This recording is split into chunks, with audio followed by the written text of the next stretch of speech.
नमस्ते, जय हिंद। ये है द आवारा मुसाफिर शो क्लिप्स।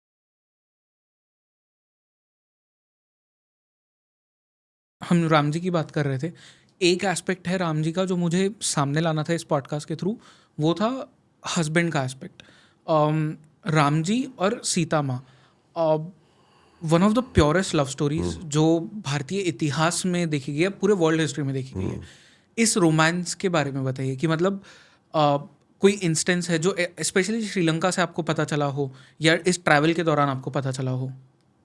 देखिए, एक तो ये पता चला कि हम लोग भी मानते हैं कि प्रभु रामचंद्र जी का और सीता जी का विवाह हुआ और तुरंत वो वनवास चले गए, पर ऐसा नहीं था।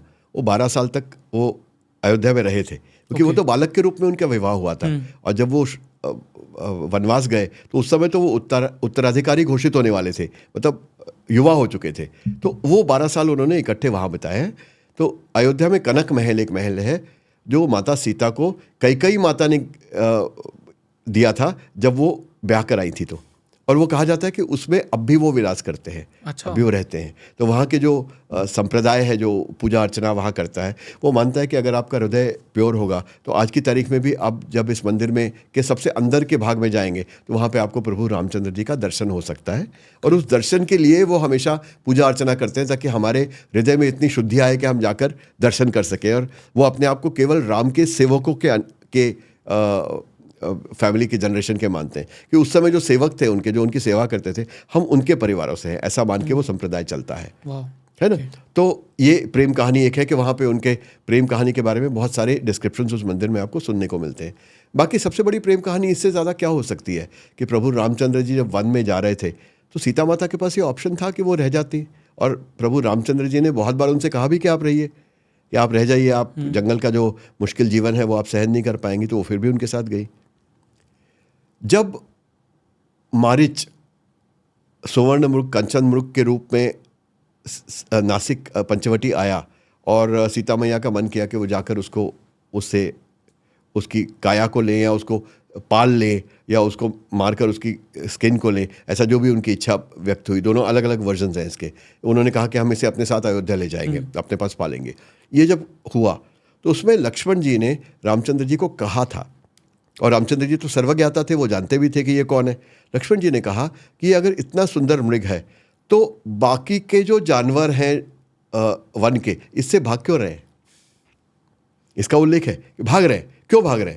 इसलिए भाग रहे हैं कि ये जो कंचन मृग दिख रहा है वो नहीं है जो वो दिख रहा है, और वो इतना परफेक्ट है कि कोई भी रहने वाला जीव किसी प्रकार का भी इतना परफेक्ट नहीं हो सकता। तो ये कुछ और है।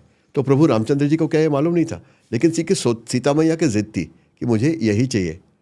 तो इसलिए उन्होंने अपने पूरी जानती हुई बात पर पर्दा डाला, उसको सप्रेस किया और उस मृग के पीछे गए, क्योंकि वो सीता मैया से बहुत प्यार करते थे और उसकी किसी बात को काट नहीं सकते थे। तो ये भी बात एक बहुत बड़ी आती है सामने। और वेरी ऑब्वियसली ये भी है कि ज़रूर अग्नि परीक्षा पे लोग सवाल उठाते हैं बहुत बड़े, उसका अलग एंगल है एक। लेकिन यह है कि विरह में तो रहे वो, जब उसको भेजा तो कौन सा बहुत आनंदित रहे उन्होंने, कौन से बहुत विवाह कर लिए। वो अकेले रहे, और जो अश्वमेध यज्ञ हुआ तो पत्नी के रूप में उन्होंने सुवर्ण प्रतिमा साथ बिठाई, और सुवर्ण प्रतिमा के साथ बैठकर उन्होंने वो किया। कोई और रानी नहीं थी उस समय। कहा गया था कि तुम अगर और विवाह कर लोगे तो पत्नी के साथ बैठ सकते हो। उस पर उन्होंने कहा नहीं, विवाह तो मेरा हो चुका और एक पत्नी व्रत मेरे पास है, मेरी पत्नी तो सीता ही रहेंगी, है ना। सीता मैया के लिए कहा। तो वो तो एक प्रेम की एक बहुत अनूठा उदाहरण है। ये जो लोग सवाल उठाते हैं अग्नि परीक्षा पे, ये क्यों उठाते हैं और how do you retaliate against that? क्योंकि शायद आप लोगों की आस्था पे सवाल उठा रहे हैं जब आप कहते हैं कि अगर राम जी इतने डेडिकेटेड थे सीता मैया को तो क्यों अग्नि परीक्षा कराई? तो what could be the reason behind that? Both versions. Tulsidas ji के रामायण में जो वर्जन है वो ये है कि जिस सीता मैया का अपहरण हुआ, वो सीता मैया हाँ, थी नहीं, वो एक छाया सीता थी। करेक्ट। छाया सीता मतलब वहाँ सब ब्रह्मदेव समेत सब भगवान गए और उन्होंने सीता मैया को हाथ जोड़कर कहा कि रावण अब आपका अपहरण करने आएगा। आप तो खुद देवी माँ है, आपको सब पता है, और आप चाहे तो उसका संहार एक क्षण में कर सकती है, लेकिन उसकी मृत्यु राम के हाथ लिखी है, और विश्व का जो कल्याण करना है वो राम के हाथ उसकी मृत्यु से होना है। पर हम ये भी नहीं चाहते कि आप देवी हैं तो आपको वो छुए भी, तो इसीलिए आप अग्नि में प्रविष्ट हो जाइए। तो वो अग्नि में प्रविष्ट होती हैं और दूसरी तरफ से उनकी एक प्रतिकृति यानी कॉपी छाया सीता निकलती है। उस छाया सीता का अपहरण होता है, वही वहाँ रहती हैं। असली सीता अग्नि के पास ही है अभी तक। अग्निदेव की शरण में है वहाँ पे, और अग्निदेव के संरक्षण में है। और जब पूरी कहानी खत्म होती है, रावण का वध होता है, तो वो छाया सीता अग्नि में जाती है और अग्नि से निकलकर असली सीता माई आती है। ये एक कहानी ये लिखी है, ये वर्जन लिखा है तुलसीदास के अंदर। क्यों लिखा गया? क्योंकि वाल्मीकि में प्रभु रामचंद्र जी, सीता जी, लक्ष्मण जी, ये महामानव है अंश अवतार, लेकिन महामानव है। वो प्रभु नहीं है, वो विष्णु नहीं है, वो एक विष्णु का अंश है केवल। इसलिए उनकी शक्तियों के बारे में उनको याद दिलाना पड़ता है। जब रामेश्वरम में खड़े होते हैं तो उनको याद दिलाना पड़ता है कि आप तो विष्णु हो, आपकी इतनी शक्तियाँ हैं, कहा बताया जाता है उनको। लेकिन तुलसीदास जी के रामायण में वो एक भगवान है, जो कि वो भगवान है। सीता मैया देवी माँ है, तो देवी माँ को एक राक्षस कैसे छू सकता है? ये चूंकि तर्क संगत नहीं था उनके लिए, इसलिए छाया सीता की कहानी उसमें बनाई गई। तो इसलिए एक रूप, तो एक वर्जन ये है। दूसरा, अगर आप वाल्मीकि रामायण के वर्जन में ही जाते हैं कि उनकी एक्चुअली में अग्नि परीक्षा हुई थी, तो उसमें दशरथ भी अवतरित होते हैं और दशरथ आके प्रभु रामचंद्र जी को बताते हैं कि ये संपूर्णतः प्योर है, कोई सवाल ही नहीं पैदा होता, इसकी पतिव्रता धर्म पर आप किसी प्रकार का लांछन नहीं लगा सकते। और जब वो अग्नि में प्रवेश करती हैं अग्नि परीक्षा के लिए, अग्नि भगवान झुलस जाते हैं कि उनके पतिव्रता होने के कारण उनके अंदर इतना तेज होता है, उससे अग्नि भगवान काले पड़ जाते हैं। और अग्नि भगवान बाहर आकर प्रभु रामचंद्र जी से कहते हैं कि इसकी तुम पवित्रता की परीक्षा ले रहे हो, जो मुझसे भी ज़्यादा पवित्र है, क्योंकि मैं अग्नि हूँ, मेरा काम है सबको पवित्र करना। जो मुझसे ज़्यादा पवित्र है उसकी आप परीक्षा ले रहे हो, तो इसके परीक्षा लेने का तो प्रश्न ही नहीं पैदा होता। लेकिन वो की क्यों गई? देखिए, आप अलग अलग हैं। आप इस समय मुझसे बात कर रहे हैं जयेश, आप एक पॉडकास्टर हैं, तो आप मुझसे सवाल पूछ रहे हैं। लेकिन आप घर जाके जब अपने पिता से बात करेंगे तो आप एक पॉडकास्टर के रूप में उनसे सवाल नहीं पूछेंगे, क्योंकि वहाँ कुछ और है। आप अपने मित्रों के साथ बात करेंगे तो आप एक पॉडकास्टर नहीं होंगे, आप जयेश गंगन होंगे। आप अपनी इंडिविजुअल कैपेसिटी में सवाल करेंगे। तो हर एक इंसान के अलग अलग समय पर अलग अलग रूप होते हैं। अब यहाँ पर ये पॉडकास्टर का रूप ही बाहर निकालना है, ये आपका चॉइस है ना, क्योंकि इस परिस्थिति के साथ वही सिर्फ तर्कसंगत है। That is the only logical thing which you must be doing here.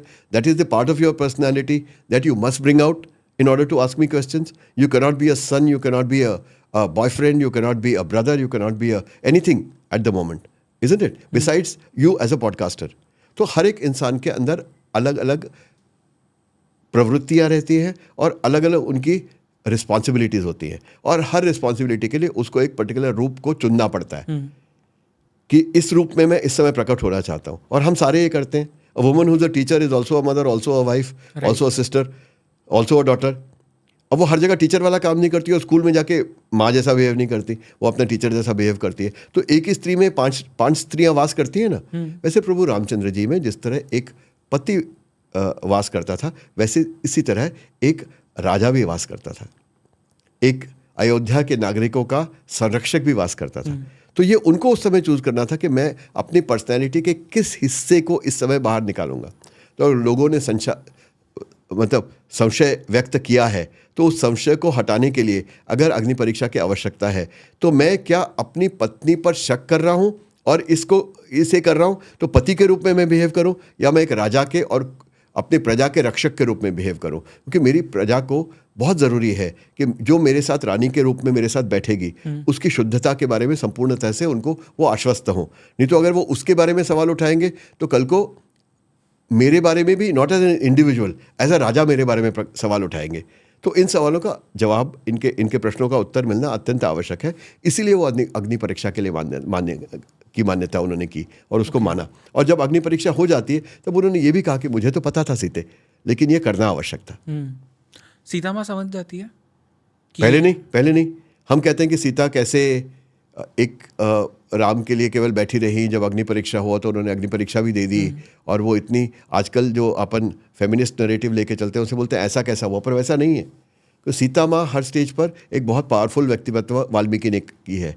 Valmiki Ramayan में जब ये बात होती है अग्नि परीक्षा की, तो सीता माँ एक जगह कहती हैं कि अगर तुम मर्यादा पुरुषोत्तम माने जाते हैं, सब पुरुषों में उत्तम माने जाते हो, अगर ये अग्नि परीक्षा कराकर तुम अपने पुरुषोत्तम होने का सबूत दे रहे हो, प्रूफ दे रहे हो, तो अगर तुम सबसे उत्तम पुरुष हो तो मुझे इस बात की कोई शर्म नहीं कि मैं स्त्री हूँ, और मुझे बहुत खुशी है कि मैं एक पुरुष नहीं हूँ, कि जिसका उत्तम पुरुष ऐसा है तो उसके बाकी पुरुष कैसे होंगे? ये सीता माँ ये राम जी सीता से माँ कह रही राम है। जी से कहती हैं सबके सामने, वाल्मीकि में श्लोक है इसका, Okay. सीखा। इसका मतलब कितनी पावरफुल पर्सनैलिटी है उनकी वहाँ पे। और ये जब दूसरी बार वो दोबारा से अग्नि परीक्षा के लिए कहते हैं, जब लव कुश से मिलन होता है उसके बाद, तब तो वहाँ सीधी तरह कहती हैं कि मुझे कोई परीक्षा नहीं देनी, मैं परीक्षाएं दे के थक चुकी हूँ, अब तो मुझे धरती में समाना है। तो दोनों केसेस में कहाँ उन्होंने परीक्षा अपने मन से दी? सीता माँ और राम जी के जो कॉन्वर्जेशंस होते हैं, इसका कोई जिक्र है, कोई मेमोरेबल ऐसा कॉन्वर्जेशन है जिसके बारे में आप बता सकते हो, अपार्ट फ्रॉम ये जो आपने अभी बताया? एक और जिसमें सीता मैया के की क्या शक्ति थी और क्या किस तरह की वो पर्सनालिटी थी, इसके बारे में कहा जाता है कि जब वनवास हुआ तो प्रभु रामचंद्र जी ने सीता मैया से कहा कि तुम यहीं अयोध्या में रुक जाओ, वनवास काट के मैं वापस आ जाऊंगा। उन्होंने, सीता मैया ने बार बार उनसे समझाने की कोशिश की कि नहीं, जहाँ प्रभु राम वहीं सीता, आपके बिना मेरा अस्तित्व अधूरा है, मैं यहीं रहना चाहती हूँ। लोग उसी पाठ को कोट करते हैं केवल कि पुरुष के बिना स्त्री का क्या अस्तित्व अधूरा है। ऐसा नहीं है कि स्त्री का समर्पण भाव जो है वो समर्पण means it's not surrender, it is a desire to be mutually mutually strengthen each other, कि हम दोनों साथ साथ रहेंगे तो हमारा अस्तित्व ज़्यादा शक्तिशाली है। इसलिए conversion of power is absolutely important, that is what the story is all about. लेकिन उस समय जब प्रभु रामचंद्र जी नहीं मानते और वो ये कहते हैं कि वहाँ पे वन्य जीव हैं, वहाँ पे दानव और असुर हैं, वहाँ पे पिशाच हैं, तो वहाँ पे तुम सुरक्षित नहीं रहोगी। तो इस बात को सुनकर आखिरी अस्त्र जो सीता मैया यूज़ करती हैं वो ये कहती है कि मेरे पिता को अगर पता होता कि मेरा विवाह वो एक षंड के साथ कर रहे हैं, तो वो शायद कभी भी मेरा विवाह आपके साथ नहीं करते। षंड इज नपुंसक, एक नपुंसक के साथ कर रहे हैं, who is not a male, उसके साथ कर रहे हैं। तो प्रभु रामचंद्र जी बोलते हैं नपुंसक कैसे, तुमने मुझे ये कैसे कहा? तो सीता मैया कहती हैं कि तुम्हें अपनी भुजाओं पर विश्वास नहीं है, कि वहाँ अगर राक्षस है, वन्य जीव है, तो उनसे मेरा संरक्षण कर पाओगे। इसमें तुम्हें अपनी भुजाओं पर विश्वास नहीं, इसलिए तुम मुझे यहाँ रहने के लिए कह रहे हो। अगर तुम्हें अपने भुजा पर विश्वास होता तो तुम कहते कि मेरे साथ चलो, मैं तुम्हारा रक्षण करूंगा। इस पर प्रभु रामचंद्र ने उनसे कहते कि अब मेरे पास कोई तर्क नहीं है, अब तुम मेरे साथ चल सकती हो। कितना मेमोरेबल है। सीता माँ राम जी को नपुंसक कह रही है। इसका श्लोक है, मैं इस समय तो मुझे श्लोक नहीं याद है, लेकिन अगर आप जाएंगे तो आप वाल्मीकि रामायण में श्लोक को पा सकते हैं। वाओ, मतलब एक बहुत स्ट्रॉन्ग पर्सनालिटी थी, बहुत स्ट्रॉन्ग जो पर्सनालिटी। आज हम कहते हैं एक इंडिपेंडेंट वुमन, वो एक असली इंडिपेंडेंट वुमन थी। अदरवाइज जब उनको लक्ष्मण जी जाकर छोड़ आते हैं तो उस समय वो she was pregnant with Luv and Kush, तो लव कुश को कितनी अच्छी तरह से वो बड़ी करती। ठीक है, महर्षि वाल्मीकि का भी उसमें रोल था, लेकिन वो अकेली उसको बड़ा करती है नहीं। She is a single woman raising 2 children and she is raise such brave children and such sorted out children. तो वो तभी संभव था ना, अगर वो एक स्ट्रॉन्ग पर्सनैलिटी होती, ना होती तो थोड़ी कर पाती, टूट जाती वो तो वहाँ पे। करेक्ट।